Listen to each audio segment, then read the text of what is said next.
سالم بن عبداللہ بن عمر رضی اللہ عنہما نے اپنے والد عبداللہ بن عمر سے روایت کیا ہے کہ رسول اللہ صلی اللہ علیہ وسلم نے فرمایا کہ بلال تو رات رہے اذان دیتے ہیں، اس لیے تم لوگ کھاتے پیتے رہو یہاں تک کہ ابن ام مکتوم اذان دیں۔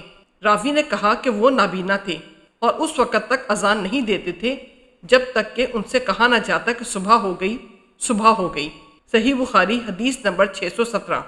عبداللہ بن عمر رضی اللہ عنہ نے کہا کہ مجھے ام المومنین حضرت حفصہ رضی اللہ عنہا نے خبر دی کہ رسول کریم صلی اللہ علیہ وسلم کی عادت تھی کہ جب مؤذن صبح کی اذان صبح صادق کے طلوع ہونے کے بعد دے چکا ہوتا تو آپ اذان اور تکبیر کے بیچ نماز قائم ہونے سے پہلے 2 ہلکی سی رکعتیں پڑھتے۔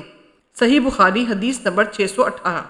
عبد الرحمن بن عوف نے حضرت عائشہ صدیقہ رضی اللہ عنہا سے روایت کیا ہے کہ نبی کریم صلی اللہ علیہ وسلم فجر کی اذان اور اقامت کے درمیان 2 ہلکی سی رکعتیں پڑھتے تھے۔ صحیح بخاری حدیث نمبر 619۔ ابو عثمان عبد الرحمن نہدی نے عبداللہ بن مسعود سے روایت کیا ہے اور انہوں نے نبی کریم صلی اللہ علیہ وسلم سے کہ آپ صلی اللہ علیہ وسلم نے فرمایا کہ بلال کی اذان تمہیں سحری کھانے سے نہ روک دے، کیونکہ وہ رات رہے سے اذان دیتے ہیں، یا یہ کہا کہ پکارتے ہیں، تاکہ جو لوگ عبادت کے لیے جاگے ہیں وہ آرام کرنے کے لیے لوٹ جائیں، اور جو ابھی سوئے ہیں وہ ہوشیار ہو جائیں۔ کوئی یہ نہ سمجھ بیٹھے کہ فجر یا صبح صادق ہو گئی۔ اور آپ نے اپنی انگلیوں کے اشارے سے طلوع صبح کی کیفیت بتائی۔ انگلیوں کو اوپر کی طرف اٹھایا اور پھر آہستہ سے نیچے لائے اور پھر فرمایا کہ اس طرح فجر ہوتی ہے۔ حضرت زبیر راوی نے بھی شہادت کی انگلی ایک دوسری پر رکھی، پھر انہیں دائیں بائیں جانب پھیلا دیا۔ صحیح بخاری حدیث نمبر 621۔ عروہ بن زبیر نے خبر دی کہ ام المومنین حضرت عائشہ رضی اللہ تعالی عنہا نے فرمایا کہ جب مؤذن صبح کی دوسری اذان دے کر چپ ہوتا تو رسول اللہ صلی اللہ علیہ وسلم کھڑے ہوتے اور فرض سے پہلے 2 رکعت سنت فجر ہلکی پھلکی ادا کرتے۔ صبح صادق روشن ہو جانے کے بعد پھر داہنی کروٹ پر لیٹ رہتے یہاں تک کہ مؤذن تکبیر کہنے کی اطلاع دینے کے لیے آپ کے پاس آتا۔ صحیح بخاری حدیث نمبر 626۔ عبداللہ بن بریدہ نے عبداللہ بن مغفل رضی اللہ عنہ سے روایت کی ہے کہ نبی کریم صلی اللہ علیہ وسلم نے فرمایا کہ ہر 2 اذانوں اذان و تکبیر کے بیچ میں نماز ہے، ہر 2 اذانوں کے درمیان نماز ہے۔ پھر تیسری مرتبہ آپ نے فرمایا کہ اگر کوئی پڑھنا چاہے۔ صحیح بخاری حدیث نمبر 627۔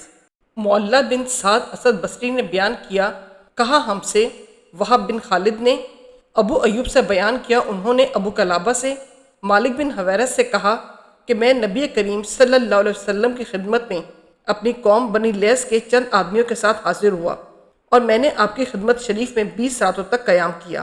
آپ بڑے رحم دل اور ملنسار تھے۔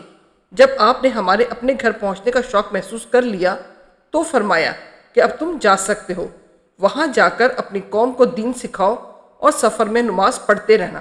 جب نماز کا وقت آ جائے تو تم میں سے ایک شخص اذان دے اور جو تم میں سب سے بڑا ہو وہ امامت کرائے۔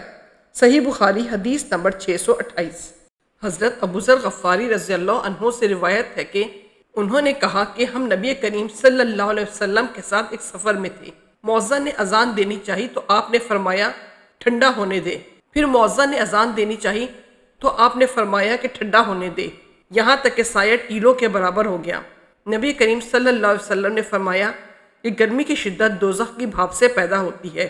صحیح بخاری حدیث نمبر 629۔ مالک بن حویرث نے کہا کہ 2 شخص نبی کریم صلی اللہ علیہ وسلم کی خدمت میں آئے، یہ کسی سفر میں جانے والے تھے۔ آپ نے ان سے فرمایا کہ دیکھو جب تم سفر میں نکلو تو نماز کے وقت راستے میں اذان دینا، پھر اقامت کہنا، پھر جو شخص تم میں سے عمر میں بڑا ہو وہ نماز پڑھائے۔ صحیح بخاری حدیث نمبر 630۔